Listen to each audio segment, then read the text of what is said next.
acknowledge the traditional keepers of the land where we gather this morning, and I always like to acknowledge the wise Indigenous women who've taught me across my life what it means to be an elder. One of my favourite sayings these days as a grandmother is that when a woman is well, a family is well. One thing I would like to see improve for women is more support during those vitally important childbearing and child-rearing years. I think it needs to come from partners, it needs to come from society, it needs to come from government.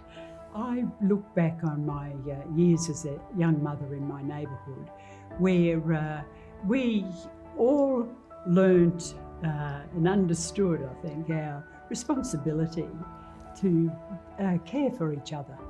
I think some of the best advice I've had about my health came from a close friend of mine, Wendy McCarthy, whom I met when I was appointed to the National Women's Advisory Council. And some decades ago, she persuaded me that I should take up yoga.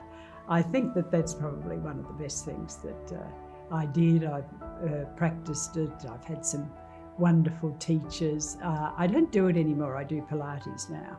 And I'm very deeply conscious of the effects of ageing on women's health in so many ways. I feel quite evangelical about it, really, about a message of take good care of yourself. And if you put yourself on the top of the agenda in your family, in terms of your health and well-being, everything else falls into place. I think domestic violence is the most serious human rights issue in our country in terms of resources available to keep women safe and secure. Can you imagine what it would be like to be living in fear all of your life, to be terrified about what might happen when you go home to you, your children? Of course, a lot of hard work is being done by some remarkable people in this field. There are some very brave women who have been affected by domestic violence, who speak up, who campaign.